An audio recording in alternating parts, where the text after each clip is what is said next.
कृष्ण महाराज की जय।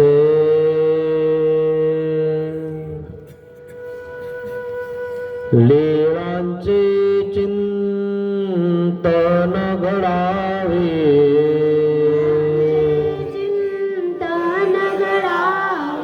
जीवनामुचे पावन व्हावे,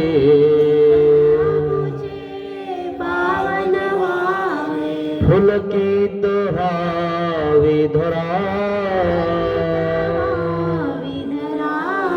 स्वामी श्री चक्रधरा। जय जय श्री चक्रधरा, स्वामी श्री चक्रधरा, स्वामी श्री चक्रधरा। श्री गोपाल कृष्ण महाराज की जय। दंडवत हो।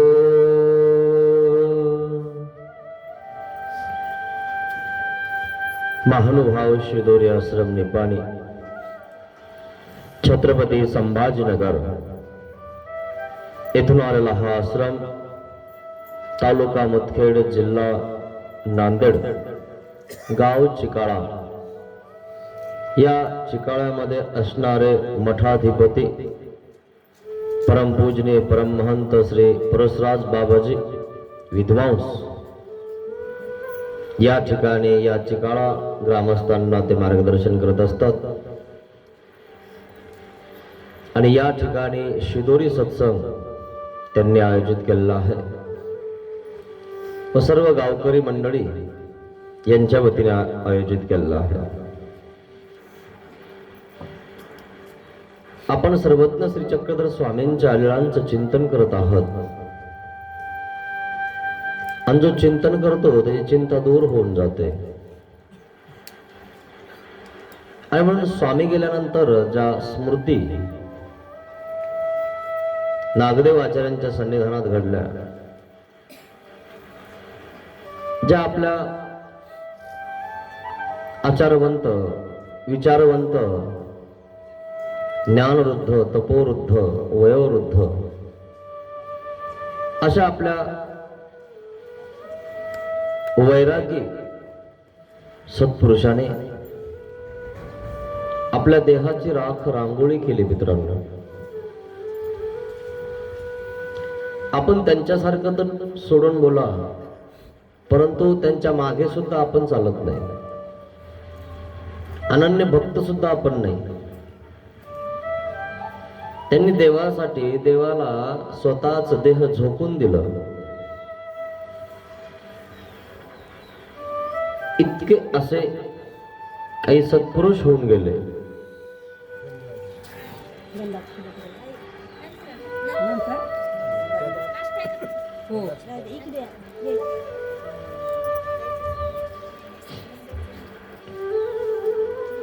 चांगल्या प्रकारे वैराग्य करून देवाला शरण गेले, परंतु मार्गक्रमण करत असताना, मार्गात राहत असताना जीवाकडे अनेक दोष असतात आणि मार्गातच तो दोषही घेत असतो, गुणही असतो। कारण जीवाचा स्वभावच असा आहे की जीव सर्व दोषाचे आळे। तो दोष घेतो आणि गुणही घेतो। आणि म्हणून आपलं काम जास्तीत जास्त दोष घेण्याचं नसून गुण घेण्याचं पाहिजे। परंतु अशीच एक कथा सर्वज्ञ नागदेव आचार्य, सर्वज्ञ श्री चक्रधर स्वामी गेल्यानंतर श्री गोविंद प्रभू महाराजांच्या सन्निधानात घडले। मार्गक्रमण करत असताना, मार्गात राहत असताना सगळेजण मार्गात होते। नागदेवाचार्य, उमाईसा, अबाईसा, माहिम भट्ट, देमती, कोथळोबास, देमायसा, हे सगळेजण असे मार्गात राहत होते. मार्गात राहत असताना पूर्वी मार्गामध्ये व्यापार असा असायचा की मार्गामध्ये जी भिक्षा आलेली आहे कोरडी, ती भिक्षा निसून ठेवायची, पाखडून ठेवायची, तिच्यातला कचरा बाजूला करायचा, काड्या बाजूला करायच्या, खडे बाजूला करायचे. आणि म्हणून भिक्षा मागितल्यानंतर हा व्यापार राहत होता. अजूनही करतात मार्ग मंडळी. तो व्यापार करत असतात की आपल्याला चातुर्मासामध्ये, पावसाळ्यामध्ये एका ठिकाणी राहावं लागेल, कारण फिरता येणार नाही. आणि मग त्यावेळेस आपल्याला त्या कोरड्या भिक्षेचा उपयोग घ्यावा लागेल. म्हणून स्वच्छ निर्मळ करून ती भिक्षा ठेवायची असते. अशा प्रकारे व्यापार चालू असताना, कारण पूर्वी मार्गामध्ये जनसमुदाय खूप कमी होता, स्त्रिया कमी, पुरुष कमी, आणि मग स्त्रिया आणि पुरुष दोघंही ते दळण नेसायचं काम करायचे. आताही जर आपल्याला आपली स्त्री करत नसेल किंवा ती घरी गेलेली असेल तर आपल्याला दळण नेसून दळण आणावं लागतं, त्याच्यातले खडे काढावं लागतात. आणि म्हणून अशी एक घटना जी वागण्यावरून दोषावह ठरते. आणि म्हणून आपलं वागणं त्या पद्धतीचं नसून संग्रह कसा पाळला पाहिजे ते आपल्याला दिसून आलं पाहिजे, ते आपण चुकवलं पाहिजे. परंतु ज्याच्या मनामध्येच काही नाही आणि त्याचं तण कुठेही गेलं तर त्याला काहीच होत नाही. आणि म्हणून कोथळोबास दळण निसत असताना असं पाय लांबून बसण्याची पद्धत असते. एक आपली पाटी किंवा सूप इथं जवळ ठेवायचं आणि पाय लांबून बसायचं आणि खडे असे फेकायचे. अशी पद्धत अजूनही बायामध्ये आहे. ते पाय लांबून बसतात, एक पाय लांबवायचा आणि एका पायावर ते ताटली घ्यायची आणि मग असं निसायचं. त्याच्यातले मग खडे म्हणा, काही म्हणा, बाहेर काढायचे. तसेच कोथळोबासी बसले आणि तसेच दुसरी मार्गातली तपस्विनी पण बसली. देखत्या जणाला वाईट वाटलं. देखता जण हा दोषावह असतो, तो गुण घेत नसतो, तो दोष घेत असतो की हे असेच दिसतात. आणि म्हणून देवाने सांगितलं संग्रह पाळला पाहिजे, व्यवस्थित आपण राहिलं पाहिजे. मग अशा प्रकारे हे तर मार्गातच घडलं, तर मार्गात जर असा दोष होतो तर इतर समाजाला काय येणार नाही, तो साहजिकच येणार आहे. मला सांगितलं त्याचे कमराखालीच विचार आहेत, त्याला विचारच नाहीये, तो विचारवंत नाहीये. जो व्यक्ती जो करतो तो व्यक्ती तोच बोलतो. जो जे होणी असे तो तेची बोले.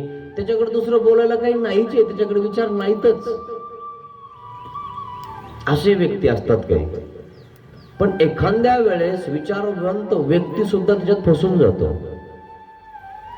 विचारवंत ज्ञानी पुरुष सुद्धा दोष घेतो. तर तुमच्या सारख्यांची काय गत आहे, तुम्ही तर घेणारच.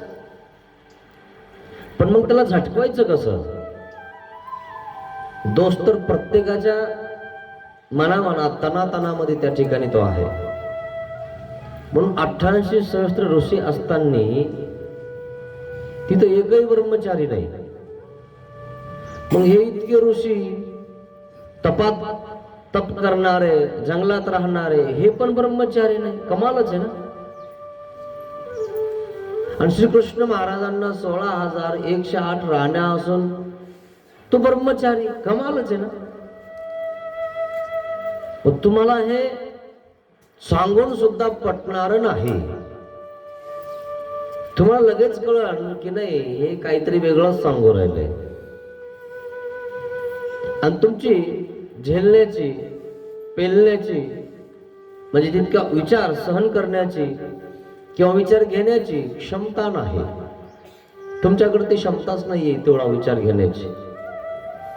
म्हणून अशा व्यक्तींना सांगू सुद्धा नाही की श्री कृष्ण भगवान ब्रह्मचारी आहेत. ते सरळ तुम्हाला येड्यात काढेल शिशुपालासारखं. असे काही शिशुपाल बरेच असतात. आणि म्हणून विचारवंत जो आहे तो विचार करतो. ज्यांच्याकडे विचार नाहीत त्याला विचारच नाहीत, तो विचार करणारच नाही. आणि म्हणून विवेक बुद्धी खूप महत्वाची आहे. विवेक सार असार निवडत असते. आणि म्हणून विवेक केला पाहिजे माणसाने, विचार केला पाहिजे माणसाने, आणि तो इष्ट अनिष्ट काय आहे याचा विचार केला पाहिजे. तेव्हा आपल्याला त्या ठिकाणी कळायला लागतं, तोपर्यंत काही कळत नाही. आणि म्हणून हे खूप महत्वाचं आहे. तशीच एक घटना, तशीच एक कथा स्मृतीमध्ये आलेली आहे आणि ती तुम्हाला मी सांगण्याचा प्रयत्न करणार आहे. आणि म्हणून हे लीळा चरित्र, स्मृती, श्रुती, वृद्धाचार, मार्गरूढी या क्रमाने जर तुम्ही चालले ना मित्रांनो, माणूस तयार होतो.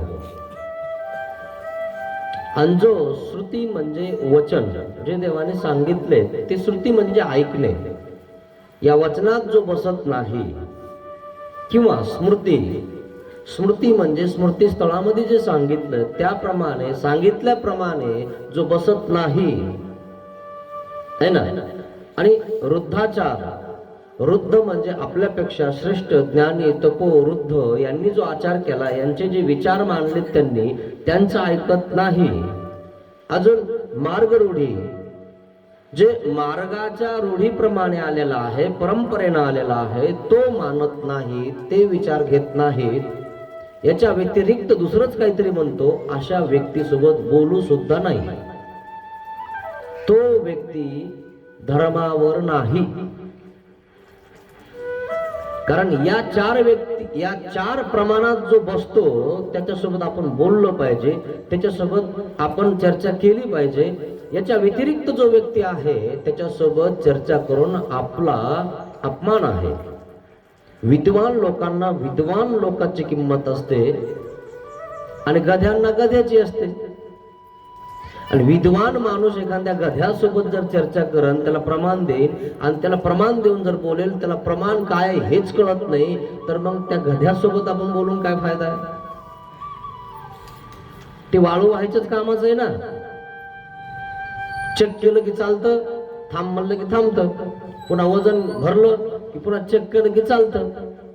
असे काही लोक असतात, ते प्रमाणयुक्त जे बोलत नाहीत किंवा प्रमाणयुक्त जे करत नाहीत, त्यांच्यासोबत आपला वेळ खर्च करू नये, स्पष्ट सांगितलं.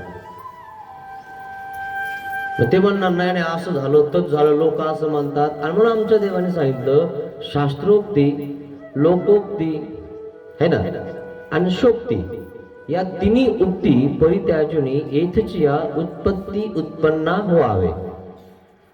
लोकोक्ती म्हणजे लोक म्हणतात म्हणून आपण करायचं नाही.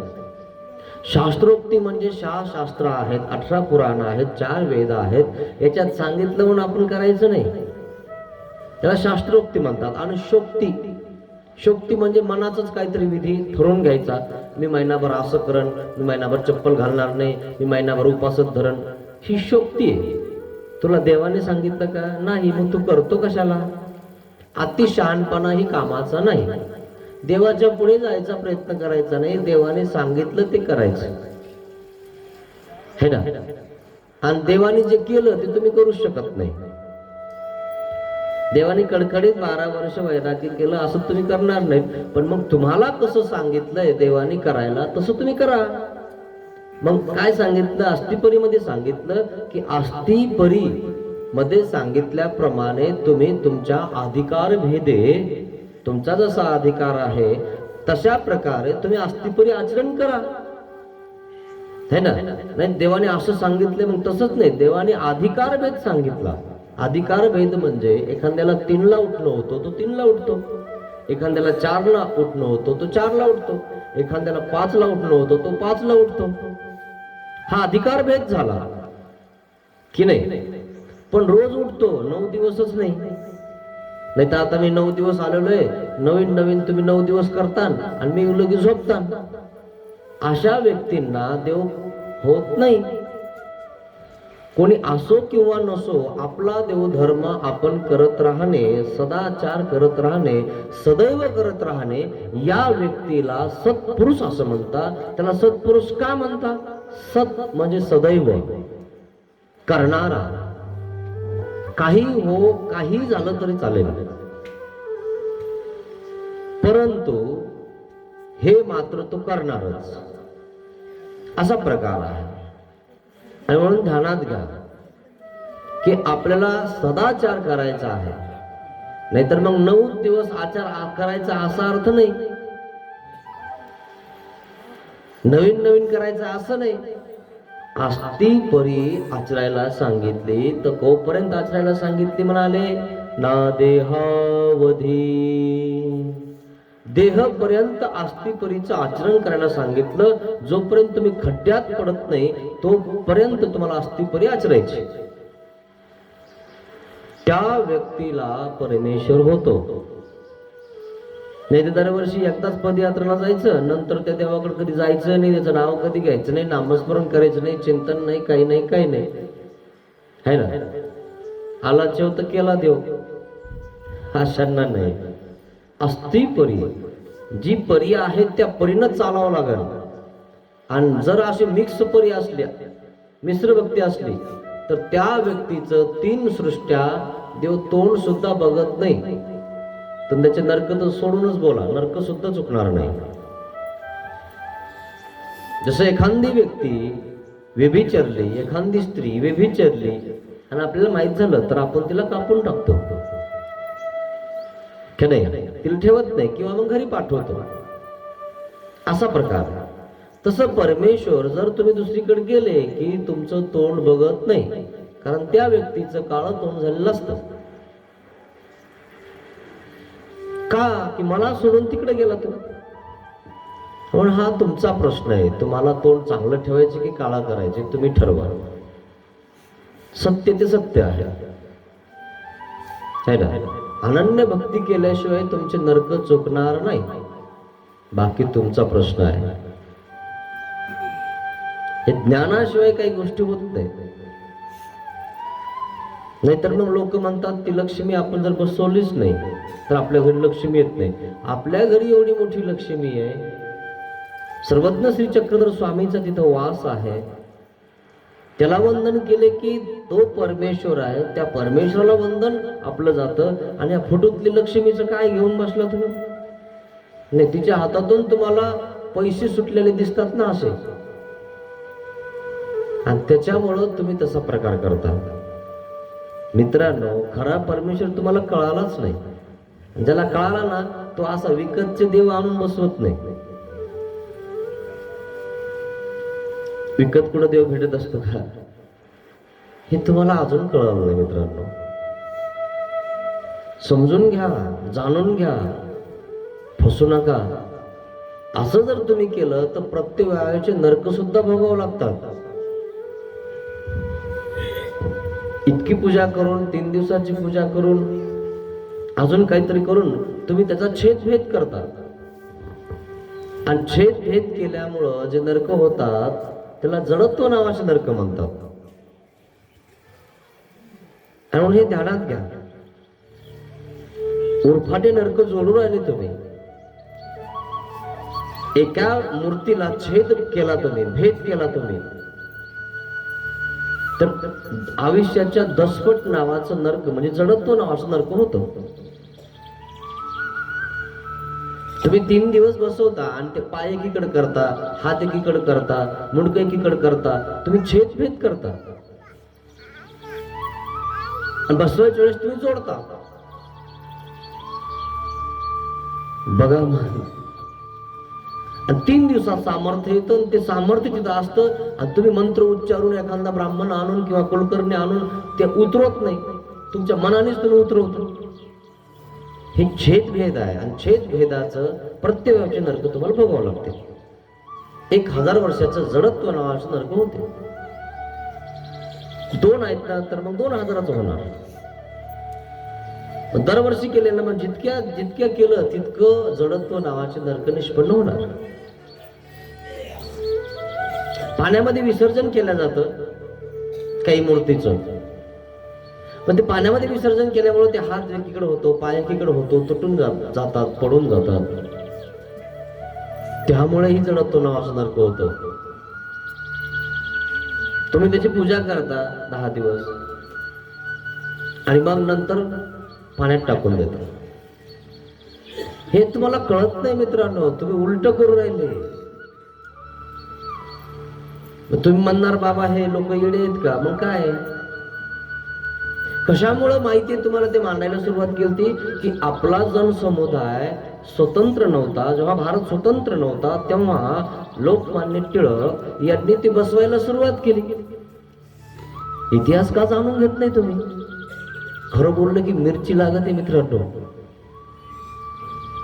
मग काय करायचं ना, असं हे 10 दिवस करून आपल्याला एकत्र मुलं करावं लागतील, एकत्र आणावं लागतील आणि मुलांना आपल्या भारताविषयी समजावून सांगावं लागल आणि शौर्य निर्माण करावं लागल आणि मग आपल्याला इंग्रजांसोबत लढावं लागल. म्हणून ते सुरुवात केली. तर दुसरी सुरुवात झाली. कळतच नाही मित्रांनो. आणि त्याच्यामध्ये आपले इतके चांगले निर्गुण शास्त्र जाणणारे लोकही अटकले.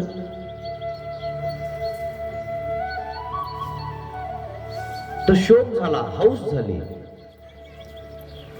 ती हौस तुमच्या आधी या देहातून गेल्यावर इतकी निघून जाईल, तुम्हाला जीव एका क्षणामाजींचे अब्जवीचे जन्माच्या सहस्त्री निस्तरून सरे.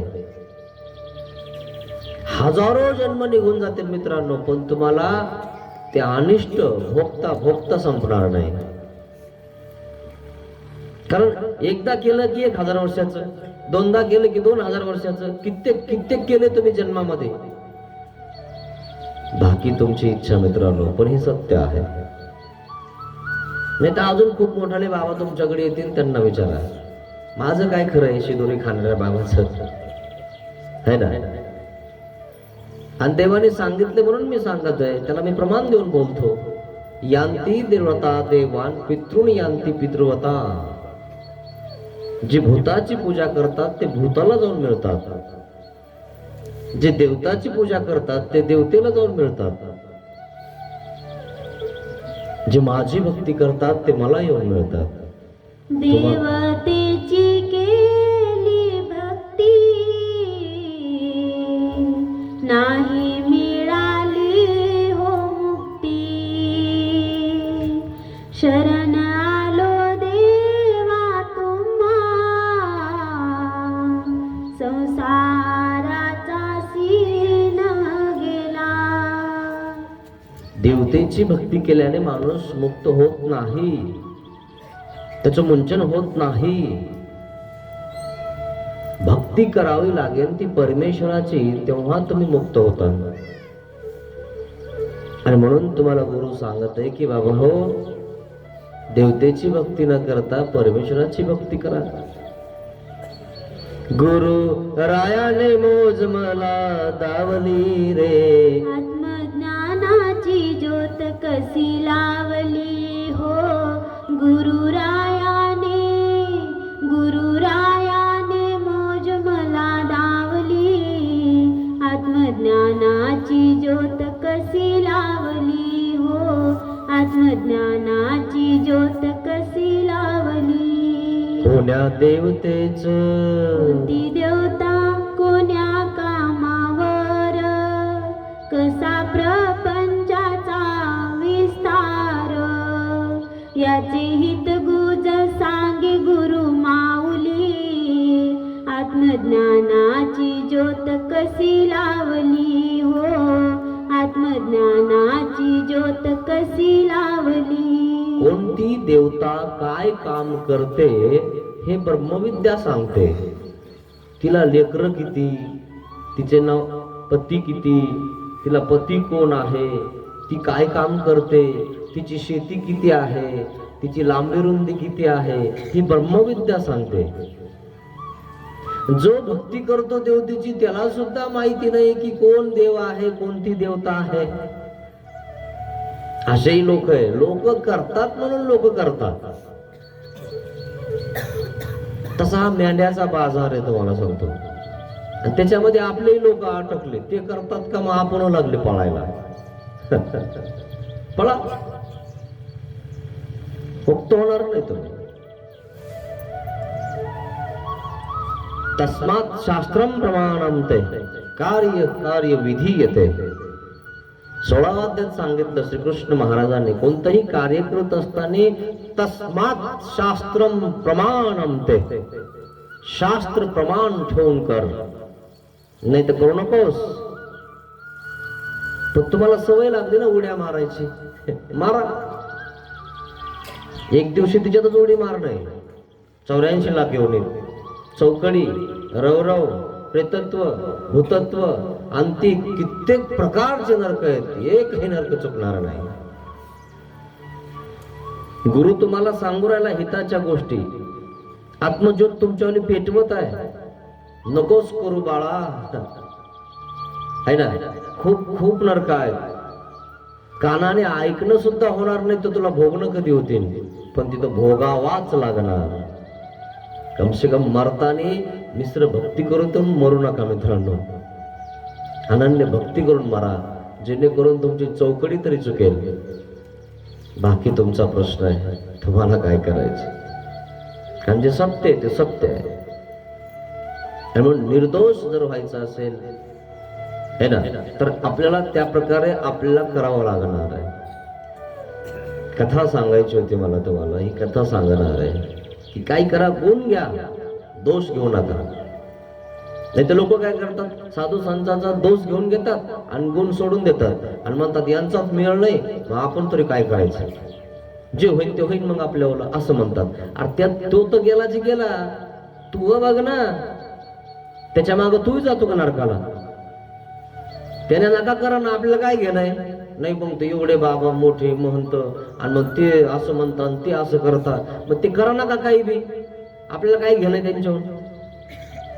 शास्त्रात बसून ते करत नसेल तर स्पष्ट सांगितलं ना, है ना, सुट्टी, स्मृती, वृद्धाचार आणि मार्गरोडी याच्यात बसत नाही, त्याला सोडून द्यायचं आपण. असं कोणताही कोणी काय करायचं आपल्याला असं. कारण कोणाला स्वार्थ नाही. निव्वळ स्वार्थासाठी जगतात ते परमार्थ त्यांना कसा होणार आहे. खरा स्वार्थ तो परमार्थ पाहिजे. आपण स्वार्थासाठी सगळे त्या ठिकाणी करायला लागलो. खरा परमार्थ आहे स्वार्थ. कोणता परमार्थ. अर्थ, अर्थ म्हणजे आर्थिक परिस्थिती, म्हणजे फक्त पैसाच नाही. अर्थ म्हणजे स्वार्थ. तो काय पाहिजे, परमार्थ, परमेश्वराचा स्वार्थ पाहिजे की मला जास्तीत जास्त स्थान, प्रसाद, भिक्षुक, वासनिक यांची सेवा कशी घडेल. तर आपण तसं नाही, आपण अर्थ बघत असतो, स्वार्थ बघत असतो की मला किती मिळेल आणि मला पुरण का नाही. याच्यावरून समजून जातो माणसाला की स्वार्थी आहे का परमार्थी आहे. काही सांगायची गरज नसते कोणाला. आणि म्हणून स्वार्थपणा सोडून द्या, निस्वार्थ सेवा करा. आणि म्हणून मार्गामध्ये जे कोणी बघितलं काही किंवा काही दोषही दिसला तर आपण निर्दोष राहायचं आहे, गुण घ्यायचा आहे. काय गुण घेऊन आपल्याला पुढे जायचंय. सगळे लोक दोषीचे आहेत, तूही दोषी आहे म्हणून तर कलियुगात टपकलास ना. तू काल निर्मळ आहेस काय. तू निर्मळ असत देवाजवळ नसता का. तुझंही काहीतरी चुकलं नाही म्हणून तू पण इथं टपकलास ना. कारण तुलाही चौकडी आक्षेपली ना. चौकडी कोणाला चुकलेली नाही. जो अनुसरलाय त्याची चौकडी राहू दे, पण अनुसरलाय का. अनुसरण म्हणजे काय. अनुसरण म्हणजे मागा तीळ मात्र रे, ते अनुसरण. तुम्ही घरीच राहा लागले ते अनुसरण आहे का मित्रांनो. घरच्यासाठीच करायला लागले ते अनुसरण आहे का मित्रांनो. स्वार्थासाठीच करायला लागले ते अनुसरण आहे का मित्रांनो. अनुसरण म्हणजे याची व्याख्या जाणून घ्या. त्याचं चुकतं कोणाचं नाही. बाकी सगळे बुजगाव नाही. पण मग काहीतरी नरक चुकतील, पण मोक्ष नाही. जो ज्ञान टिकवतो आणि करतो, बोध राखतो, अनन्य भक्ती करतो, त्याची चौकडी चुकते, कोणाचीही चुकत नाही. परमार्ग तुझला आधार आहे, दुःखाचे मूळ वेड्या संसार आहे. दुःखाचं मूळ आहे आणि म्हणून सांगितलं अज्ञान मूळ. महावाक्यात सांगितलंय. कारण काय तुम्हाला सगळ्यांना? अज्ञान. मूळ कारण अज्ञान आहे तुमच्यावर. त्या अज्ञानामुळं तुम्ही या प्रपंचात, या संसारात सुखिया होण्याचे सुख वाटायला लागतं तुम्हाला. जेव्हा बाजावर झोपताना यमलोक येते ना, तेव्हा तडफडताना, तेव्हा आठवण येईल तुम्हाला या शिदोरी बाबाची. बाबा सांगत होता ते खरं होतं. म्हणून ध्यानात घ्या मित्रांनो, आयुष्य बर्बाद करू नका. देवधर्म करा, चिंतन करा. खूप अवघड आहे. अज्ञानात केले कर्म, नाही घडला देव धर्म. ज्ञानाचा बोध झाला, संसाराचा सीन गेला. अज्ञानामुळं तुम्हाला काही कर्म घडले, त्याची क्षमा मागा. म्हणून आपण रोज संध्याकाळी क्षमा मागत असतो पोथी झाल्यावर. दया करी रे स्वामी. महाराज, अज्ञानामुळं मी असा भरकटलो, आणि ज्याला माहिती असून तो भरकटतो त्याला माफी नाही. तो अधमाचा अधम आहे. तो इतका अधम आहे की त्याला माफच देव करणार नाही, त्याचं तोंड सुद्धा देव बघणार नाही. जर असं करेल तर बाकी तुमची इच्छा, तुम्हाला काय करायची. मात्र आहे असंच. जेव्हा जाताना तेव्हा सांगा, पण तेव्हा तुम्हाला सांगता येणार नाही. आम्हालाही कळणार नाही तुम्ही कुठे गेले. पण अप्रोक्ष ज्ञान झाल्यावर कळू शकतं. पण तेव्हा कर्माचं क्षालन करण्यासाठी तो व्यस्त असतो. तुमच्याकडे बघायला त्याला वेळ नाही. आताच तर वेळ नसतो काहींना. बाबा ओळखलं नाही, ओळखलं नाही करत असतं पुढे येऊन, म्हणताही नाही. पण जो जास्त देवधर्म करतो, जास्त जवळ असतो, पुढे असतो, त्या ठिकाणी सेवादास्य करतो, तोच व्यक्ती ध्यानात राहतो ना. कोणताही राहतो जो येत नाही, काहीच नाही. आमच्या गावात आलते तुम्ही, फक्त एवढंच. तू कधी आला नाही, दंडवत नाही, काहीच नाही. तुला कसं काय ते काय बाबा जवळ काय सामर्थ्य काय तुला ओळखायला? पण नाही, मग ओळखलं नाही बाबा तुम्ही. अरे सेवादास्य केल्याशिवाय, जवळ राहिल्याशिवाय, रोज रोज असल्याशिवाय तुला कसं ध्यानात राहील तो? तरी बाबा म्हणतो नाही नाही ओळखलं मी तुला. त्याला तितकंच बरं वाटतं. वा बघा आपली किती पोच आहे, बाबा आपल्याला ओळखतो. खरं की नाही? हेच जीवाला कळत नाही. असो, ध्यानात घ्या काही गोष्टी. ही कथा, ही स्मृती तुम्हाला सांगणार आहे की मार्ग असताना किंवा मार्गाच्या बाहेर असताना कोणताही दोष घ्यायचा नाही.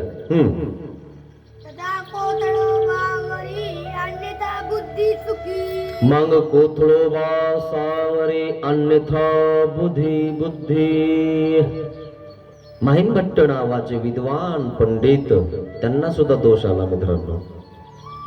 कोथळोबासावर त्यांनी अन्यथा बुद्धी भावली.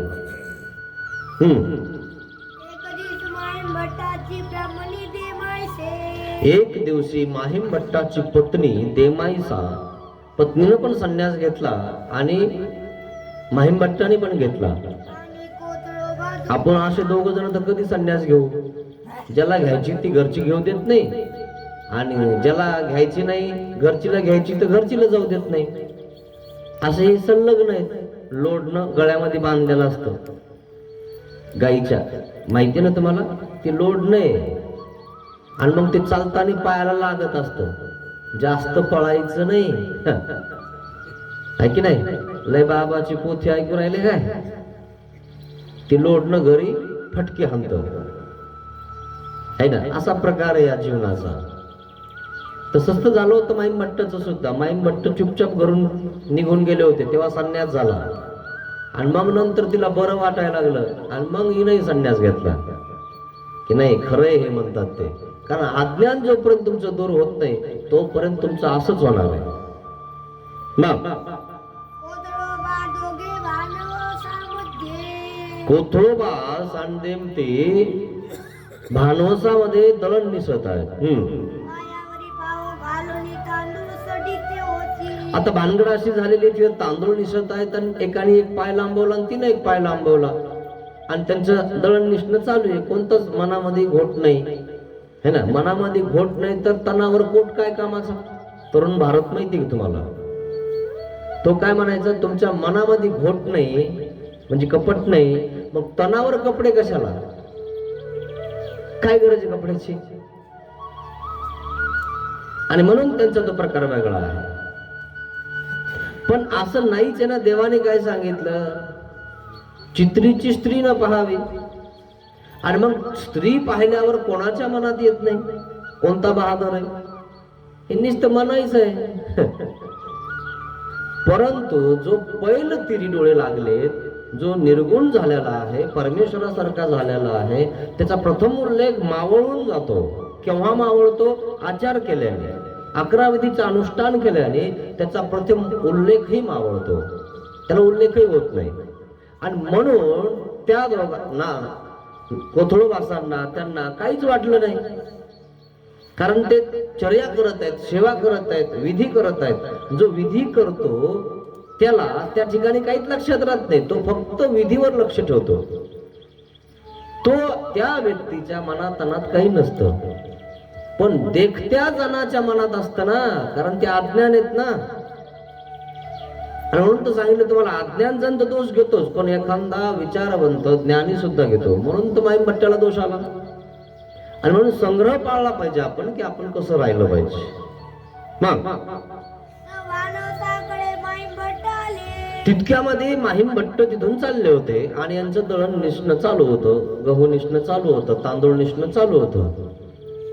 भानवसाकडे म्हणजे किचन घर, आजचं तुमचं स्वयंपाकघर, तिकडून असं खिडकीतनं माहीम भट्टाने बघितलं, उभं राहून पाहिलं.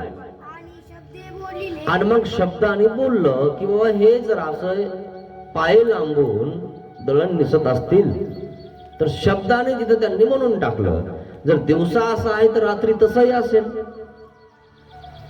हा दोष मात्र माहीम भट्टाला आला.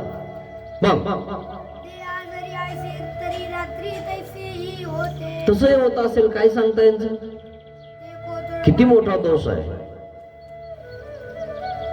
आणि म्हणून दोष कोणाला येत नाही, दोष प्रत्येकाला येतो. म्हणून हे मन आहे, हे सैरावैरा धावत असतं, पण त्याला स्थिर करणं हे शास्त्राच्या हातात असतं. अर्जुनाने प्रश्न केला श्रीकृष्ण भगवंताला, महाराज दुसरं काही मला आवरायला सांगा, दैत्य दानव आवरतो मी. आणि आमच्या सर्वज्ञ श्री चक्रधर स्वामींनी एक दृष्टांत सांगितला, इतका तार कानातून जर घातला तर तोंडातून काढेन मी, तोंडातून घातला तर डोळ्यातून काढेल, डोळ्यातून घातला तर तोंडातून काढेल, परंतु मन आवरणं खूप अवघड आहे देवा.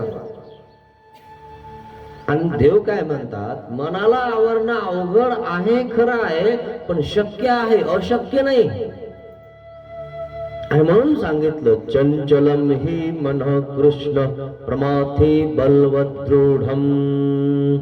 हे कुंती पुत्र अर्जुना, हे चंचल मन आहे, खरं आहे, वाऱ्यापेक्षा 7 पटीनं ते पळतं, खरं आहे तुझ्यावलं. परंतु चंचलम हि मनः कृष्ण प्रमाथी बलवदृढम.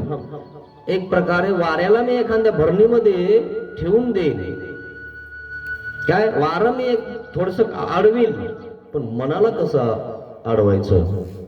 पाखरा परी समाना फिरे चोही कडे, कैसे तुझे ध्यान धरू सांग श्री हरी रे.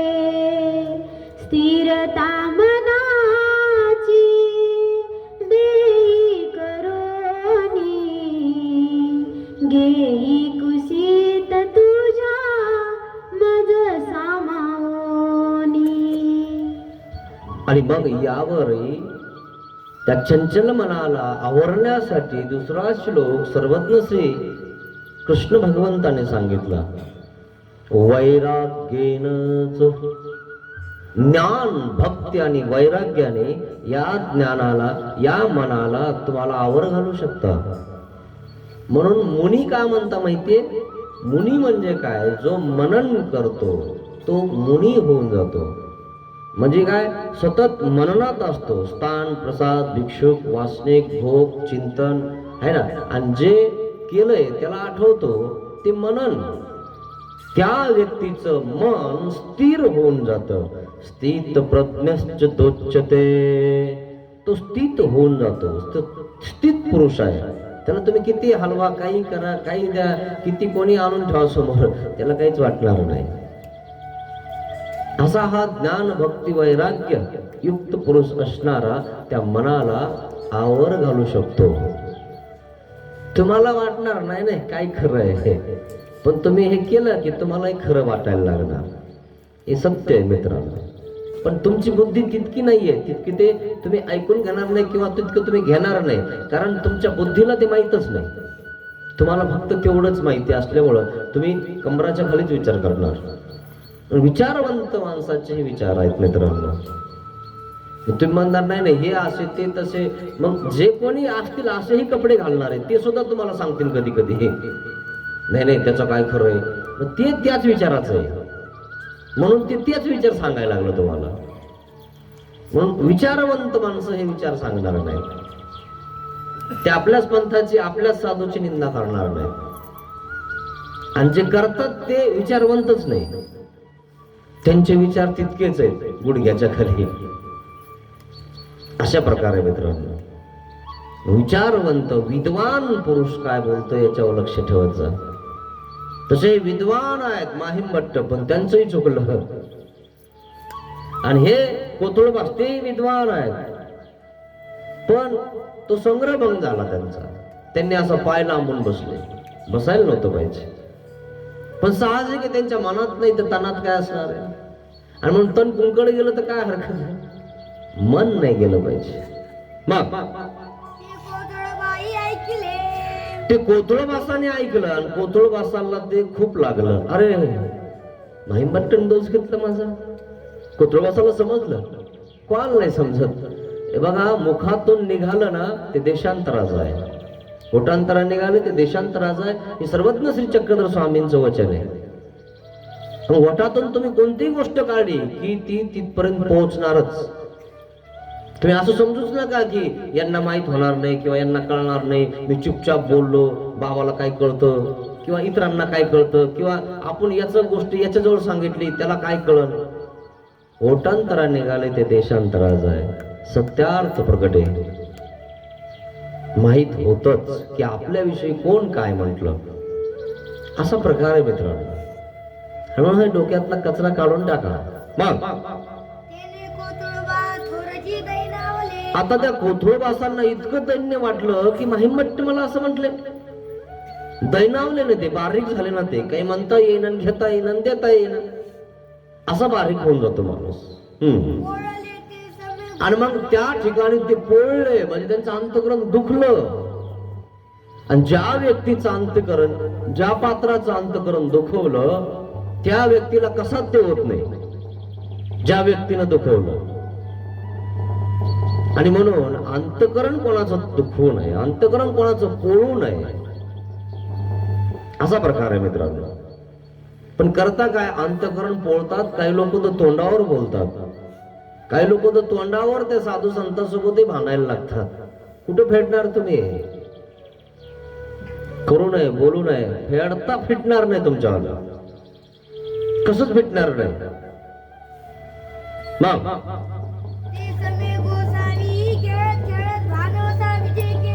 ते समयी गोसावी भानवसा खेळत खेळत विजय केले.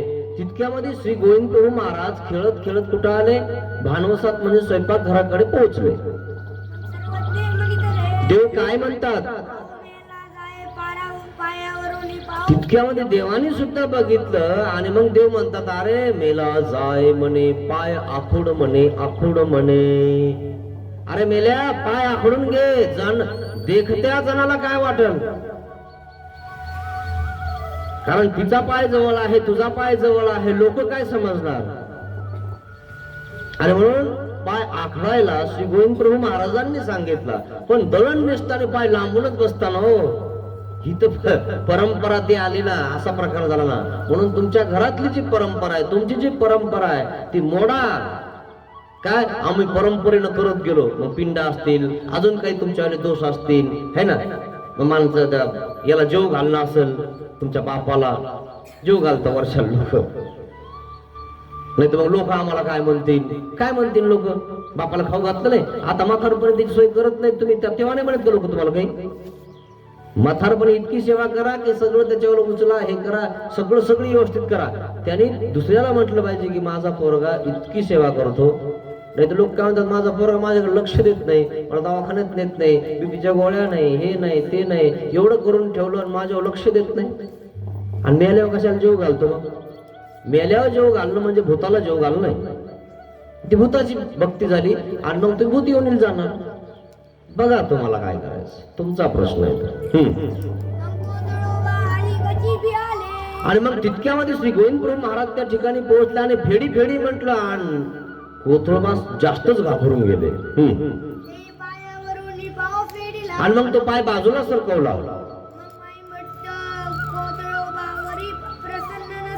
आणि मग त्या दिवसापासून माहीम भट्ट कोथळबासावर प्रसन्न नाहीत, उदास आहेत. आणि मग कोथळबासांना असं 4 चौघामध्ये त्या ठिकाणी माहिती झाल्यामुळं त्यांना जो दुःख होत आहे, त्यांचं जे अंतकरण जळत आहे ना मित्रांनो, तो ते रोज तीळ जळत आहेत. मारल्यापेक्षा जास्त अपमानाचं दुःख असतं मित्रांनो. मारल्यावर तरी लागल्यानंतर सुस्त किंवा रगत निघतं, ते 8 दिवसात नीट होतं. परंतु हा जो घाव आहे ना अंतकरणाला लागलेला, हा घाव मात्र कधीच नीट होत नाही त्याच्या पुढे पडल्याशिवाय, त्याला माफी मागितल्याशिवाय. आणि म्हणून कोणाचं अंतकरण कधी पळू नये मित्रांनो, कधीच माफ होणार नाही तुम्हाला, कधीच देव माफ करणार नाही. आणि जर समजा करायचे झालं तर शेण माती लावून त्याच्या पुढे दंडवत घालावं लागतील, चपलाचा हार घालावा लागेल गळ्यात, आणि ज्याचं तुम्ही नाव खराब केलंय त्याच्या पुढे तुम्हाला पडावं लागेल. तेव्हा देव म्हणेन ठीक आहे. म्हणून तर सांगत आहेत पुढे, मानसिके रोडले. मानसिक रोडले म्हणजे मानसिक त्यांना ते तीळ जळत आहेत, रोज जळत आहेत, त्याला दुःख वाटत आहे कोथळबासांना की हे माझा असं यांनी काय केलं.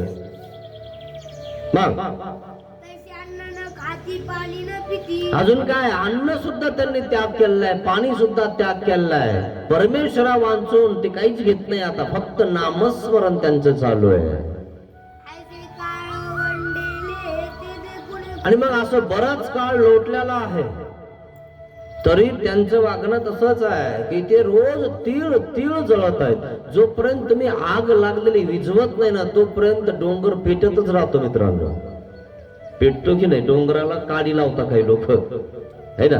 आणि मग तो पूर्ण डोंगर जळून जातो, अजून पुन्हा दुसरीकडे जळतो.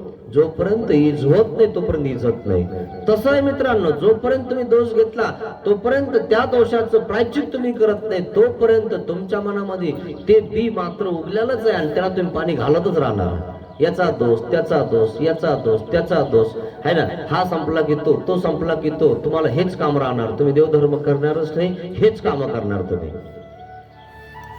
म्हणून हे खूप महत्वाचं मित्रांनो, ते विझवा तुमच्या मनातलं तनातलं दोष घेणं इझवा. सगळे भक्तजन त्या ठिकाणी आहेत आणि मग इतके सगळे बसलेले असून माहीम भट्टाला श्री गोविंद प्रभू महाराजांनी बघितलं आणि म्हणतात, काय म्हणतात, अरे येड्या मेल्या, कोथळा तसा नाहीये, तू त्याचा विचार तसा केलास ना, तसा तो नाहीये. देव म्हणतात, यापेक्षा अजून कोणतं प्रमाणपत्र पाहिजे. पण त्या माहीम भट्टाच्या मनात आलं ना की कोथळा असा आहे, आणि देव सांगायला लागले तसा नाही येतो. देवाने अभिमान घेतल्यावर तुमचं काय चालतं मित्रांनो, हे ना. लोक तर राजाला सुद्धा माघारी बोलतात. आणि कोणाला सोडलं? संताला तर कोणाला सोडलं नाही, देवाला सोडलं नाही आमच्या लोकांनी. महाराष्ट्रात देव आले नाही का, माडीवर आलेले तर देवाला सुद्धा नाव ठेवलं लोकांनी. म्हणे माहितीये का, माडीवर ते बाबा राहतात आणि त्याच्यावाली बहीण त्या बाबाची सेवा करते, आणि ती 19-16 वर्षाची आणि तो 25-26 वर्षाची. का बरं? ज्यांचे विचार फक्त कमराच्या खाली आहेत त्यांना विचारच कुठे आहेत हो? ते तेच करताना रोज, तर मग ते तेच बघणार ना रोज. देवाला सोडलं नाही तर साधू संतांना लोक काय सोडतील हो?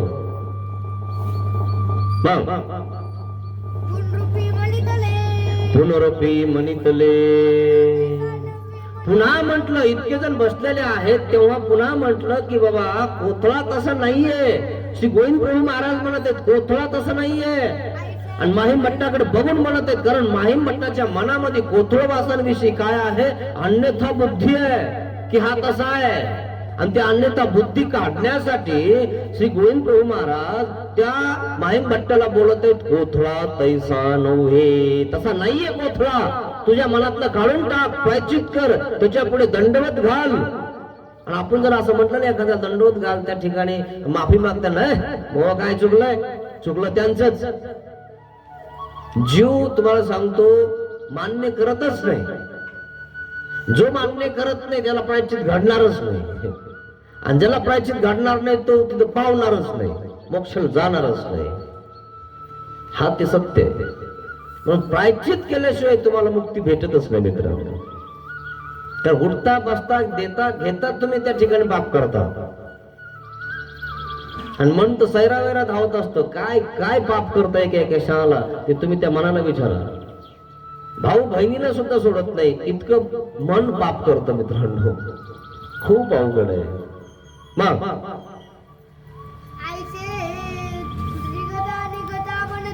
आणि मग असं 1-2 वेळेस 3 वेळेस म्हटलेलं आहे श्री गोविंद प्रभू महाराजांनी माहीम भट्टला, कोथळा तैसा नव्हे.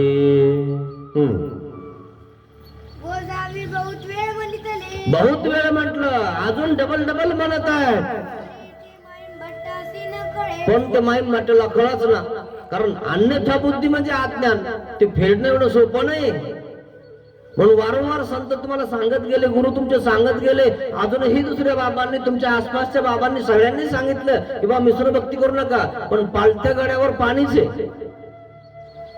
अज्ञान काढणं एवढं सोपं नाही. देवाची कृपा झाल्याशिवाय तुम्ही ते करत नाही. आणि जो करतो ना एकनिष्ठ भक्ती, त्याच्यावर देवाची कृपा आहे. यांच्यावर आहे का नाही सांगता येत नाही.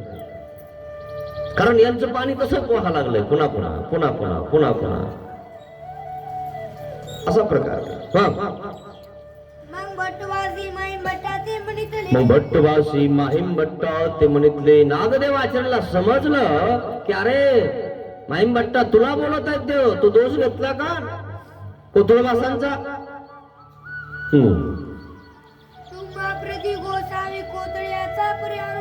कोथळ्याचा परिहार देत आहेत आणि तुम्हाला समजत नाही.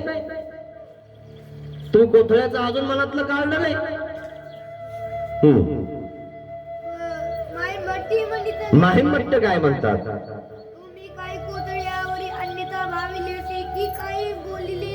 मग नागदेव आचार्य म्हणतात माहीम भट्टाला किंवा तुम्ही काही कोथळ वासावर अन्यथा बुद्धी काही बोलले का, त्यांचा काही दोष घेतला का? माहीम भट्ट काय म्हणतात? हो हो भट्टो, मी त्यांचा दोष घेतला. दळण निष्ठाने माझी पत्नी आणि तो पायला म्हणून बसले होते आणि मला दिसलं आणि मी म्हंटल दिवसा जर असेल तर रात्री तसंही असेल. आणि म्हणून तुम्हाला श्री गोविंद प्रभू महाराज म्हणतात की तुमच्या मनातला जो दोष आहे तो काढून टाका, तो कोथळा तसा नाहीये. मग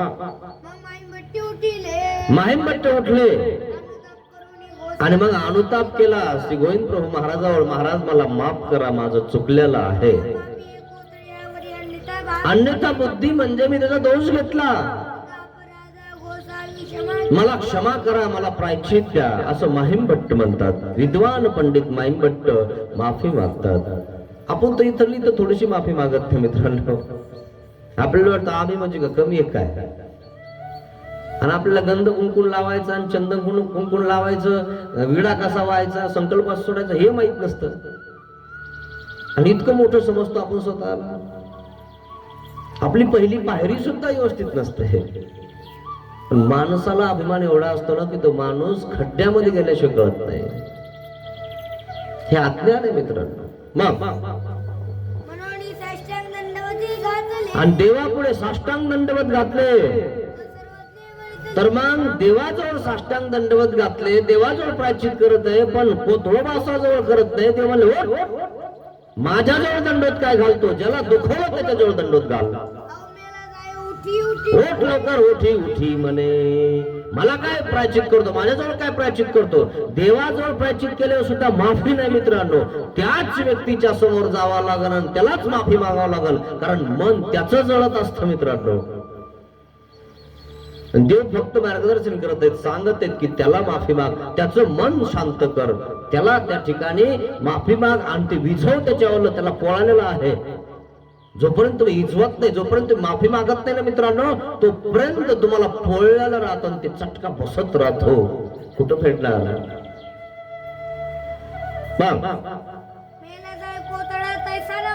जा, कोथळ्याकडे जा, कोथळ्याजवळ दंडवत घाल, जाऊन त्याला प्रायश्चित कर, जाऊन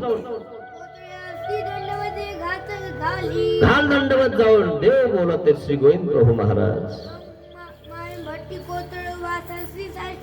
आणि मग माहेम भट्ट त्या ठिकाणी कोथळोबासाच्या समोर जाऊन साष्टांग दंडवत घालतात. चुकलं माझं, मी तुमच्या अन्यथा बुद्धी भावलो. काय म्हणतात, मी पापिया चांडाळा आहे, मी तुमच्यावर विपरीत झालो, तुमचा दोष घेतला, चार चौघामध्ये दोष तुमचा मी उघडा केला. देव म्हणतात असं आहे, चार चौघामध्ये गुपित दोष उघड करणं म्हणजे नरकाला जाणं आहे, वर्म स्पर्श करणं आहे. असा वर्माला घाव लागन असा घाव तुम्ही दिलेला आहे. माहिती तुम्हाला एकच वर्म लागला होता है ना, जो अर्जुनाचा मुलगा. एकल्याला मिळून सगळ्या महारथींना मारलं चक्रव्यूह मध्ये, का नाही मारलं. एकच घाव त्याला एवढा लागला होता ना. काय घाव लागला होता, तो जयद्रथ आला आणि लात मारली मागणार, ओठ म्हणे तो अर्जुनाचा मुलगा आहेस ना, लय शूरवीर समजतात ना स्वतःला, असं म्हणून घाव मारून दिला. तुझ्या दम नाही म्हणे, ओठ. अशा प्रकारे त्या ठिकाणी घाव लागला. आणि मग शेवटी अर्जुन आला ना, अर्जुनाने विचारलं आपल्या मुलाला, कोणता घाव तुला जास्त डसतो रे, कोणता घाव तुला जास्त लागला रे. पण पिताश्री मला एकच घाव जास्त लागला, बाकी कोणाचे घाव मला सहन केले, मी सगळ्याचे सहन केले, पण जयद्रथ मला असा बोलला. त्याच ठिकाणी अर्जुनाने शपथ घेतली, प्रतिज्ञा घेतली, दिवस माळेपर्यंत मी जयद्रथाचा वध करणार. जर समजा मी जयद्रथाचा वध केला नाही तर मी अग्नी काष्ट भक्षण करणार. बस आता देवावर संकट आलं. भक्ताला वाचवणं हे देवाचं काम असतं. बस दिवस बुडवायच्या मागे आलाय आणि त्या ठिकाणी जयद्रथ बाहेरच निघाला, सगळं सैन्य त्या ठिकाणी एकत्रित केलेलं आहे. आणि अग्नी काष्ट भक्षण करण्यासाठी लाकडं जमा केले आणि श्रीकृष्ण महाराजांनी त्या सूर्याखाली सुदर्शन चक्र लावून दिलं, म्हणजे दिवस मावळला. चर्चा पसरली, जयद्रथाला त्या ठिकाणी दमच निघाला. जयद्रथ म्हणतो, नेमका हा अग्नी काष्ट भक्षण करायला किती इमानदार आहे, वचनाला किती पक्का आहे, मला नुसतं भोगू द्या. अर्जुन शेवटी कसा होता, आणि आला बाहेर आणि त्या ठिकाणी सुदर्शन चक्र बाहेर केलं आणि सांगितलं अर्जुनाला, अर्जुना म्हणजे काय, बाण हातामध्ये धरून बाण एक वरती मारायचा म्हणे, म्हणजे जे हे असतात सेनापती असतात किंवा जे कोणी शूरवीर असतात, पराक्रमी असतात, योद्धे असतात, ते काय करत असतात, एक बाण वरती मारतात आणि मग त्या ठिकाणी त्याच्यावर अंतिम संस्कार होत असतो. म्हणून आजही सैन्यामध्ये ज्या सैन्यकाराला, जो सैन्यकार, जे जवान, जे किसान, जो कोणी सैनिक आहे, तो जर समजा देवदर्शनाला गेला तर आधी एक बंदुकीची गोळी वर मारतात. आणि मग त्याला त्या ठिकाणी अंतिम संस्कार त्याचा केला जातो. म्हणजे बाण हातामध्ये घेऊन वरती एक बाण मारायचा आहे, तुझ्या हातात बाण राहते. सुदर्शन चक्र बाजूला केलं आणि जयद्रथ बघायला आला होता आणि सांगितलं अर्जुनाला, अर्जुना ते बघ सूर्य आणि हा बघ जयद्रथ, मार बाण. सोडला बाण जयद्रथ. दिवस नाही मावळला म्हणे अजून. श्रीकृष्ण भगवंताची लीला आहे मित्रांनो. भक्ताला परमेश्वर वाचवत असतो, हे ध्यानात घ्या. आणि त्या भक्ताच्या अवतीभोवती कोण नखरे गेले की ती जळून भस्म होऊन जातात. भक्ताच्या नादी नका लागू मित्रांनो. संतांची निंदा करू नका, संतांच्या नादी लागू नका. शिशुपाल निंदा करिता बहुत उपसायले गोपीनाथ. उपसालं, खूप क्षमा केलं, शेवटी काय झालं? छिरछेद केला, छिरछेद करून टाकला. हे कळालं पाहिजे तुम्हाला मित्रांनो. आणि म्हणून ज्याच्या जवळ तू बोलला, ज्याचं तू नाव खराब केलंस, ज्याला तू दुखवलं, ज्याला तू पोळवलंस, त्याच्या पुढे दंडवत घाल, असं श्री गोविंद प्रभू महाराज त्या महिम भट्टाला सांगत आहेत. मग तो तुमचा परिहार गोसावी दिदला. माझ्या अपराधाला क्षमा करा महाराज. श्री सर्वज्ञ श्री गोविंद प्रभू महाराजांनी सांगितलंय मला की तुझ्याजवळ दंडवत घाल. मी देवाजवळ घालत होतो, हे माझं चुकलं, मला माफ करा.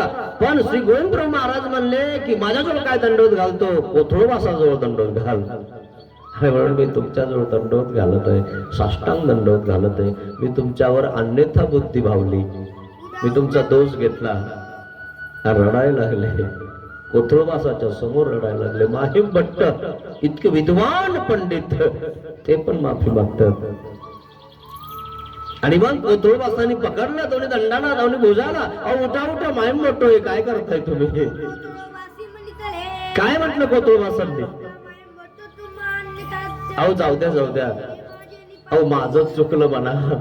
तुम्हाला अन्यथा बुद्धी येण्यासाठी माझं चुकलं. मी बायांसारखं लांब पाय करून जर बसलो नसतो तर जमलं नसतं का? कारण बाया आहेत त्या बाया, तर त्यांना सवच आहे लांब पाय करून बसण्याची, दळण नसताना. पण मी पुरुष होतो ना, मला कळायला पाहिजे होतं की मांडी घालून बसायला पाहिजे होतं. माझं चुकलं हो. आणि म्हणून कोथळवासाने साष्टांग दंडवत घातलं, माझ्यामुळं तुम्हाला अन्यथा आलं. आणि मग त्यांची प्रीती झाली, कडकडून गळा भेट झाली. चुकलं, माफ करा मला. माफी मागितल्याशिवाय माफी नाही मित्रांनो. आणि म्हणून कोथळवासाजवळ दंडवत घालावं लागले मित्रांनो. आणि तेव्हा प्रीती संचरली आणि मग ते इजलं नाही, ते इजतच नाही मित्रांनो. नित्य नरकाची ठी होऊन जाईल मित्रांनो. कम से कम असं तरी करू नका. नाही देव धर्म करणं होत, नाही करणं होत काही, तर कम से कम असं तरी करू नका जेणेकरून नित्य नरकाला जावं लागेल. माफी नाही मित्रांनो. असे कोथळवास. त्यानंतर कोथळवासांनी काय विचार केला माहितीये की काही खरं नाहीये, शेपल्याशिवाय काही खरं नाहीये, आपल्याला इथं राहायचं नाहीये. कारण मार्गात राहूनही जर एकमेकाला दोष येत असेल तर काय करायचा मार्ग?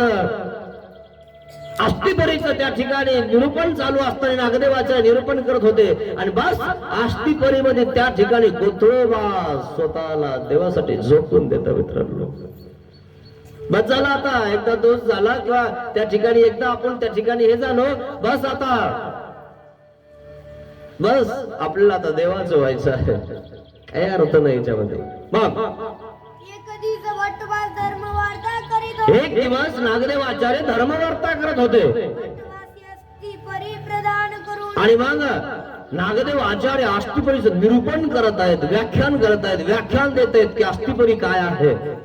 मित्रांनो, आष्टीपरी इतकी चांगली आहे ना की आष्टीपरी त्या ठिकाणी जर व्याख्यान केलं की माणूस इतका दृढ होऊन जातो धर्मावर, विचारू नका.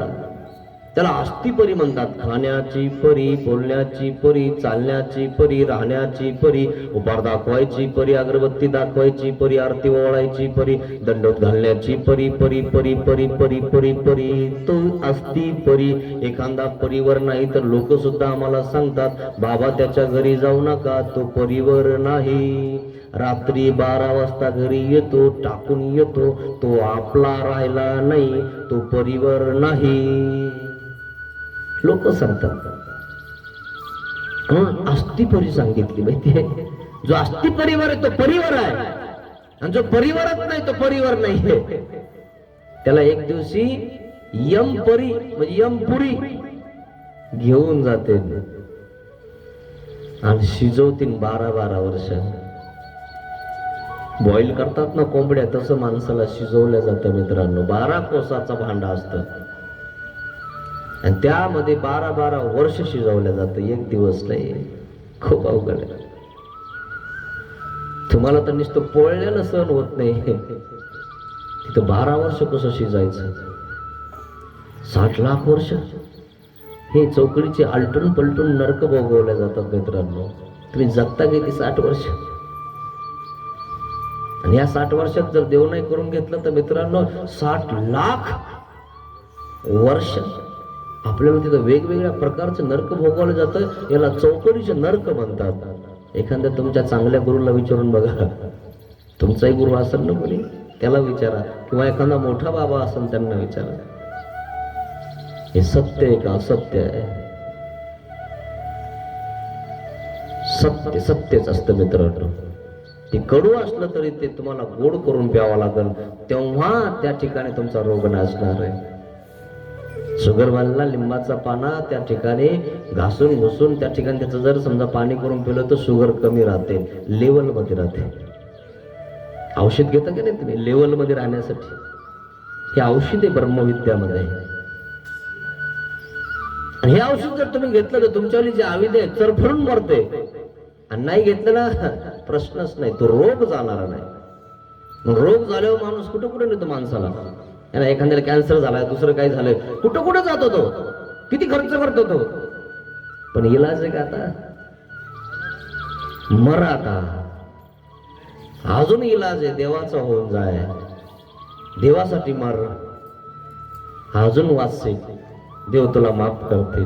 जयामुखी नामासे प्रभूचे तयावय नाही यमपुरीचे कराळ साची बेपरवा शांतीचा झेंडा जगी मिरवा कराळ साची बेपरवा. आळस टाकून द्या मित्रांनो, देवाचं होऊन जा. मान मान्यता आपले पाहुणे राहुणे आपल्या नरकातून नाही वाचवणार. नाही आम्ही अमके, आम्ही तमके, अमके पाटील, आम्हाला काय कमी आहे. तिथं गेल्यावर कोणता पाटील आणि कोणता देशमुख आहे, तिथं कोण वाचवणार आहे. तिथं नाहीये बरं काही, इथंच आहे सगळं. म्हणून आवरलंय आपलं आहे ना. कोणी विचारत नाही, घरचे दारचे नाही विचारत. आणि काय राहिलं मित्रांनो आपलं. म्हणून देवधर्म करा.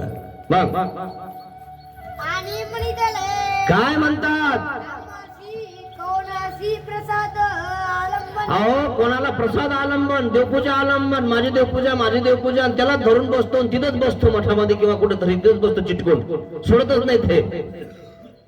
कोणाला प्रसाद आलंबन, कोणाला देवपूजा आलंबन आहे, कोणासी पुस्तक आलंबन. कोणाला पुस्तक आलंबन आहे. बस पुस्तक धरून बसतो, पुस्तक वाचत बसतो आणि तिथेच बसतो, तिथेच मरतो. कोणासी आऊ आलंबन. कोणाला आऊ आलंबन म्हणजे त्या ठिकाणी आऊसा एल्लाईसा मादाईसा हेच आलंबन. नाही यांना सोडून मी कसं जाऊ. कोणासी येल्लो आलंबन. कोणाला येल्लो आलंबन आहे. कोणासी मी आलंबन. कोणाचे मी आलंबन म्हणजे मला सुद्धा आलंबन करून टाकलं लोकांनी की नाही नागदेव आचार्य आहे तर यांना सोडून आम्ही कसं जावं. अरे आमचा काय प्रश्न आहे, आम्हाला सोडून तुम्ही कसं जाऊ शकत नाही. देवासाठी निघा, देवासाठी जा, शिकून टाका स्वतःला. काय म्हणता हे ते देव सांभाळणार त्यांना सगळं. सह्य सहाय्य कोण करतं? माया करते. तुमच्या वाचून काय राहणार आहे? तुम्हाला वाटतं काय तुम्ही सांभाळता? काय सांभाळता तुम्ही? जो कोणी मार्गातला व्यक्ती आहे त्याला देव सांभाळत असतो, मार्गांगणी सांभाळत असते. तुम्ही काय करता? आणि तुम्ही म्हणता नाही आम्ही करतो. काय करता तुम्ही? तुम्ही काहीच करत नाही, तुम्ही फक्त हातपाय हलवता. मग कोणासी मठ आलंबन तुम्हाला मठ आलंबन आहे. आश्रम सोडून मठ सोडून कुठे जावं वाटत नाही. नाही नाही आमच्या देवाला उपार दाखवायचं राहील. तिकडे देव नाही काय? उत्तरापंथी झोळी दाखवली की समजत नाही का? देव खात नाही काय? नाही नाही मग आमचा देव उपाशी. अज्ञान आहे. मठ सोडून कुठे जावं वाटत नाही. आम्ही कुठून कुठं आलो? काय आलो? जेवायला आलो का तुमच्या इथं? आमच्या इथं जेवायला भेटत नाही. विचार करा या गोष्टीवर थोडासा. देशाचा शेवट सांगितला. ज्या ठिकाणी दोन्ही भाषा मिक्स आहे त्या ठिकाणी देशाचा शेवट सांगितला. आणि म्हणून या ठिकाणी पोहोचलो आम्ही. नाही देवासाठी जगायचंय बस. काय अर्थ आहे मित्रांनो? किती आश्रम मानले, काही केलं तर काय तिथं आपल्याला मोक्ष भेटणार आहे काय? एक असावं आपल्या आशक्तासाठी, कोणासाठी बस म्हणून असावं. पण त्याला धरून बसायचं, चिटकून बसायचं त्याला गोचरासारखं आणि तिथलं रक्त पेत बसायचं. अरे हाडकं झालं त्या गाईला तरी रक्त त्या ठिकाणी शोषत राहतात ते गोचड. अशी काही गोचडासारखे आहेत तुम्हाला सांगतो मित्रांनो. सोडून द्या मित्रांनो, काही सोबत येणार नाही. आसना धनाची मजला आसना कणाची भेट तुझी व्हावी देवा आस जीवनाची. देवा श्री चरणी तुझ्या मी आज नमितो तारसील तार मारसील तार अथवा मार प्रभो तो नाथा नाथाचा. आपण नाथाशिवाय अनाथ आहेत मित्रांनो. हे घरचे सगळे सुखाचे सोयर आहेत. सुख के सब साथी दुख में ना को. मेरे श्याम तेरा नाम एक साजा दूजा ना को. सुखाचे सोयरे मित्रांनो हे सगळे. विचार करा आपल्या जीवनाचा मित्रांनो. जीवन निघून जाईल, हातात काही येणार नाही मित्रांनो. बाकी तुमचा प्रश्न आहे तुम्हाला काय करायचं. जरी नाही एवढं झालं ना मित्रांनो, कमसे कम अनन्य भक्ती तरी करा, जेणेकरून नरक तरी चुकतील तुमचे. देव तोंड बघन तुमचं. जो मिश्र भक्ती करतो देव तोंडही बघत नाही मित्रांनो. हे तुमचा प्रश्न आहे. पर्यायचा कोणी मायचा पोटी तर असा कोण माईच्या पोटचा लाल आहे की जो आमच्यावर शास्त्र काढून त्या ठिकाणी 11 विधीचं अनुष्ठान करतो, देशाच्या शेवटा जाऊन त्या ठिकाणी चिंतन करतो, स्मरण करतो, 11 विधीचं अनुष्ठान करतो. अटन विजन भिक्षा भोजन प्रसाद सेवा निद्रा संद सांगात भेटी सुशुषा हे 11 विधी सांगितले मित्रांनो. हे कोण करतो? असा कोण माईचा लाल आहे असं नागदेव आचार्य आष्टीपरीमध्ये निरूपण करत आहेत.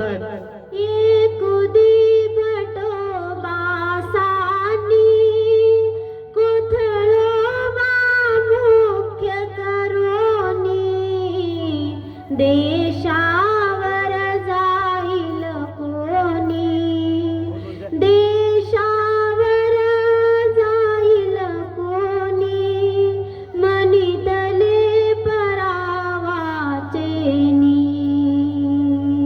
कोथळो बास मुख्य करोनी, कोथळो बास मुख्य करोनी.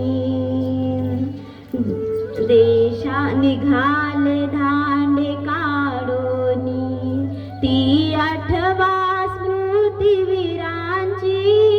कसे देह क्षेपिले त्यांनी, हे माझ्या धर्म बंधूनो. जरा अश्रू येऊ द्या नयनी, ती आठवा स्मृतिवीरांची. कसे देह क्षेपिले त्यांनी. आठवा मित्रांनो, त्या कोथळोबासांना, त्या कोथळोबासांनी स्वतःच देह देवासाठी झोकून दिलं. ऐसे वटवासी निरूपण केले. नागदेवाचार्य निरूपण केलेलं आहे की कोण असा जाणार आहे देवाचं शास्त्र काढून देशाच्या शेवटी आपलं देह झोकून देणार आहे. जसं नागदेवाचार्यांनी झोकून दिलं तसं त्या ठिकाणी नागदेवाचार्यांच्या अस्थिपर्यंत त्या ठिकाणी ऐकली कोथळोबासाने स्वतःला झोकून दिलं मित्रांनो जंगलामध्ये. मग तो कोथळोबासी म्हणितले. कोथळोबास काय म्हणतो, इतक्या पोथीमध्ये उठला त्या ठिकाणी आणि उठला आणि त्या ठिकाणी सांगितलं, नाही कसं म्हणता तुम्ही अस्थिपरी आचरणारा कोणी, आम्ही नाहीये का, हा नव्हे कोथळो, हा कोथळो आहे, मी अस्थिपरीचं आचरण करण. आणि बाये आपळी. बाया फळली, मी जाणार देशाच्या शेवटी आणि शपून टाकणार. आणि वटवासांशी दंडवती घाल. घटनावत घातले भट्टवासांना, निघाले मला देव पाहिजे, दुसरं कोण नाही पाहिजे. कोथळोबास देशावर निघाले खांडे काढोनी, ती आठवा स्मृती वीरांची, कसे देह क्षेपिले त्यांनी. आठवा त्यांची स्मृती, आठवा स्मृती स्थळातली कथा आहे मित्रांनो. काय करतोय आपण, काय माहिती आपल्याला, बस भांडे धुणे एवढंच माहितीये का आपल्याला, बस करायचं आणि मारायचं एवढंच माहितीये का आपल्याला. अरे जरा पुरुषार्थ करा, काहीतरी कर्तृत्व करा. अरे असं घरात बसून तर कोणी मरत, एका कोपऱ्याला बसून काही अर्थ नाही मित्रांनो. त्या देवासाठी त्या पुरुषार्थ काहीतरी करा. कर्तृत्ववान पुरुषाचं नाव निघत असतं मित्रांनो. आणि म्हणून मेल्यानंतर लोक म्हणतात त्याने पुरुषार्थ केला, 15 अध्याय म्हणतात, पुरुषोत्तम योगो नाम पंचदशो अध्याय. नाही काही केलं नाही तरी म्हणावं लागतं मेल्यावर याने पुरुषार्थ केला. मेला हा पुरुषार्थ आहे का तो मरणं.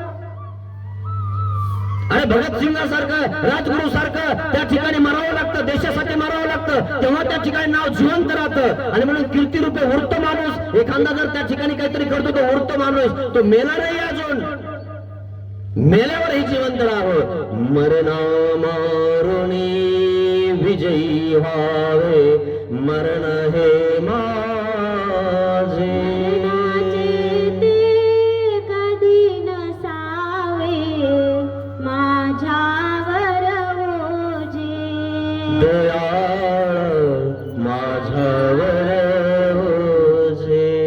आपण तर मरणाला घाबरतो. कोरोना आलो तर आपण घाबरायला लागलो. आपल्या बहिणीला, आपल्या भावाला, आपल्या पतीला, आपल्या पत्नीला जवळ येत येऊ देत नव्हते आपण. क्वारंटाईन झाली, तुला कोरोना झाला, सॅनिटायझरला फवार, तरी इकडे येऊ नको. तेव्हा कुठे गेले तुमचे जीवलग मित्र, कुठे गेले तुमची पत्नी, कुठे गेले तुमचे सगळे. मरणाला घाबरतात मित्रांनो. 2 वर्ष किती त्या ठिकाणी आतमध्ये कोंडून ठेवले लोक. 144 लावली, जे 4 चौघ एकत्र जमा करतात त्यांना मारा धरून मारलं का नाही. तेव्हा कुठे गेलं तुमचं पिंडदान, कुठे गेलं तुमच्या त्या ठिकाणी मोतीला जमा होणं, कुठे गेलं पाणी पाजणं. मग ज्यांना पाणी नाही पाजलं ते पाणी तसेच राहिले का प्यायचे. ज्यांचं पिंड नाही केलं त्या ठिकाणी कोरोनामध्ये, त्यांचं ते मोक्षाला नाही गेले का. अरे अंधश्रद्धा डोक्यातून काढा. तुम्ही मरणाला घाबरत होता म्हणून त्याचे पिंड नाही केले, त्याचे श्राद्ध नाही घातलं, दावा नाही केला का. मग आता काय करायची गरज आहे. अरे आताच तुम्हाला समजलं, 2 वर्ष झाले होऊन, किती वर्ष झाले तरी नाही सुधारेल लोक. कोरोना गेला की लागले पिंड पाडायला, लागले काही करायला. निवळ डोक्यात कचरा आहे मित्रांनो. अरे देशावर गेला तो कोथळोबास, छुपून टाकलं. मग मग वटवासी म्हणितले. काय म्हणतात नागदेवाचार्य, जाईल तेथ पाय हानी झाली. कोथळा जेथ जाईल तेथ पाणी, पाय हाणेल तेथ पाणी काढेल. आपण म्हणतो की नाही, जिथं जाईल ना तिथं पाय मारला तिथं पाणी काढेल. तसा कोथळोबा जिथं जाईल ना तिथं देह त्याच्यावर ओळखू सुद्धा येणार नाही की हा कोथळोबा असे म्हणून छुपून टाकेल तो. ऐसे एकांत संस्था प्रसिद्धली. मग त्या ठिकाणी प्रशंसा केलेली आहे कोथळोबासाची. मग कोथळोबा मागील वासना पाहती. कोथळोबास निघाले मित्रांनो, पुन्हा माग ओढ नाही बघितलं कोथळोबासांनी. आणि वटवासी म्हणितले. आणि यावर नागदेवाचार्य म्हणतात, कोथळोबास गेला ना त्याचं मुंडकं, त्याचा चेहरा सुद्धा ओळख येणार नाही की हा कोथळोबास आहे म्हणून. शिकून टाकलं त्याने, एका जंगलामध्ये गेला, नामस्मरण केलं स्वामींचं, सर्वज्ञ श्री चक्रधर स्वामींचं. आणि त्या ठिकाणी कोणी गेलं असं आणि कोणीतरी बघितल्यानंतर ओळखू सुद्धा नाही आला की हा कोथळोबास आहे म्हणून.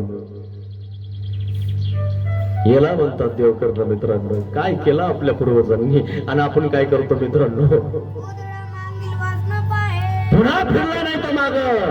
त्या श्री चक्रधर होईल मा होईलची. याला श्री चक्रधर होईल मा होईल ची म्हणजे चकार पूर्वक याला देव होणारच. आपल्याला त्या ठिकाणी मार्गामध्ये कोणी बोललं गेलं का घरी मी आमका पाटील आहे मला असं बोलतो काय, मी देशमुख आहे मला असं बोलतो काय है ना. एका बॉल मध्ये घरी तुम्ही मार्गात काही खरंय काय असं बोलतान तसं बोलतान इकून बसन तिकून बसन म्हणता असे दंडोत घाल तसे घाल. चाललो मी घरी. एका बॉल मध्ये घरी येतात तुम्ही माहितीये काय सहन करणार आहे तुम्ही. अरे त्या कोथळबासाने किती सहन केलं काय काय त्याच्यावर आक्षेप केले पण गेला का घरी पळाला का तो. अरे युद्ध सोडून काय पळता युद्ध कर. पळाला का भगतसिंग युद्ध सोडून. शेवटची ख्वाहिश सांगा बरं तुमच्यावाली काय आणि काय ख्वाहिश आहे. माझ्या भारतीय हिंदू लोकांना मला सांगायचं आहे की वंदे मातरम वंदे मातरम. शेवटी पण त्यांनी सांगितलं की आम्ही वंदे मातरम म्हणूनच मरणार, माझ्या मातेसाठी मरणार, माझ्या या जमिनीसाठी मरणार, माझ्या भारत देशासाठी मरणार. आणि तुम्ही गद्दार पळून येता सुट्टी काढता युद्ध सुरू झाले की रजा मागता पळून जाणार आहे तुम्ही. काय पळून जायचं. आपण एकदा धरलाय ना तर बस युद्धाला उभा राहायचं जे होईन ते होईन. संभाजीराजे पळाला का निघाला का. अरे त्या संभाजी राजाला त्या ठिकाणी वधवलं आणलं मुकरत खानी पकडला औरंगजेबाच्या समोर उभा केला त्या ठिकाणी समोर उभा करून अंगावरची साल काढली. त्यावेळेस त्या ठिकाणी औरंगजेब सांगत होता अरे संभा सांग तुझी शेंडी देतो का गर्दन देतो. अरे मी शेंडी कधी देणार नाही, या शेंडीमध्ये माझा धर्म आहे आणि ही गर्दन तू माझी घेतली तरी चालेल पण मी तख्तासाठी रक्त उलटणारी जात नाही आमच्यावाली. मराठा आहे आम्ही असं उलटणार नाही आम्ही, गद्दार होणार नाही आम्ही. दिली का शेंडी. जर त्यांनी शेंडी दिली असते ना मित्रांनो आज तुमच्या डोक्यात सुद्धा त्या गोल टोप्या असत्या, तुम्ही सुद्धा तेच असते. अरे त्यांनी आपल्यासाठी आपल्या स्वराज्यासाठी जीवदान दिलं सगळं मेला तुमच्यासाठी आणि तुम्ही माणिकचंद खाऊन थुकता त्याच्या जागेवर. लाज वाटायला पाहिजे तुम्हाला तुम्ही काय केलं त्यासाठी. वाटतं काही. अरे करा तर करतो तू खरा मेल्यावरही जिवंत राहिला आमचं संभाजी. तुम्ही तर 16 वर्षामध्ये त्या ठिकाणी तंबाखू हातात घेता चुना लावता. अरे 16 वर्षामध्ये आमच्या शिवाजी महाराजांनी एक किल्ला हातात घेतला होता, तुम्ही काय हातात घेतलं तंबाखू चुना. अरे घ्या ना यांचं काहीतरी गुण घ्या ना.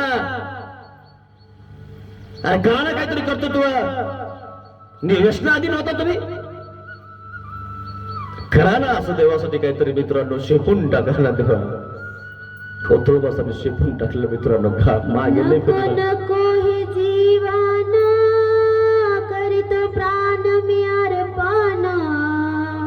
दुःख होत नाही सहन माझं शेवटचं गारान. अंत समयी माझा स्वामी राग नका धरू. तुम्ही बापानी आई मी तुमचं लेकरू. देवाला बापे वागा मित्रांनो. कोथळबासासारखं नाही झालं ना फक्त अनन्य भक्ती तरी करा. एवढं करणं तर खूप मोठे माणसाचं काम आहे. ते कर्तृत्ववान आहेत सगळे पुरुषार्थ आहेत. तुम्ही पुरुषार्थ नाही केला तरी चालेल पण त्या ठिकाणी इकडं तिकडं तरी पळू नका. कोणाचंही गवत खाऊ नका फुकटचं.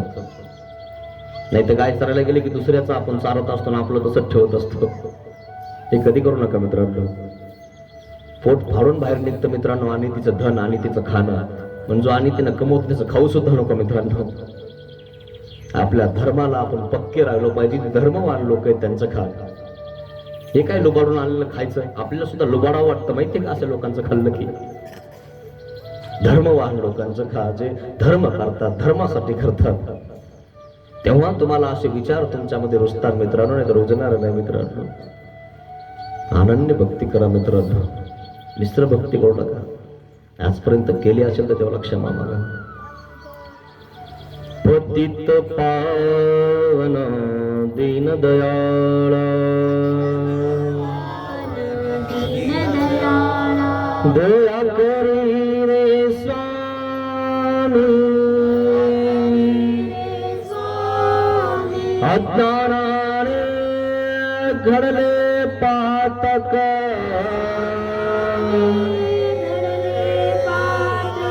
म्हणून पापिया मी दया करी रे स्वामी ज्या मनाने पाप कल्पला हे मन तुला दिले मी दया करी रे स्वामी ज्या वाचेने जना दुखविले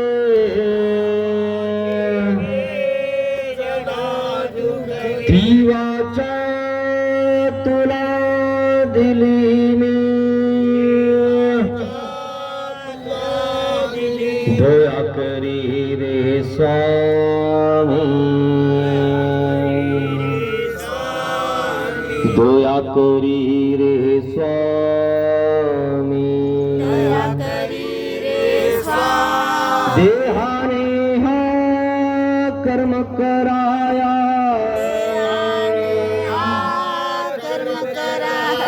दास तुझा मी झालो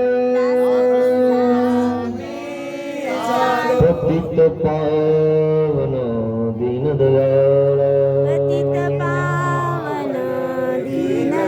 दया करी रे स्वामी दया करी रे स्वामी दया करी रे स्वामी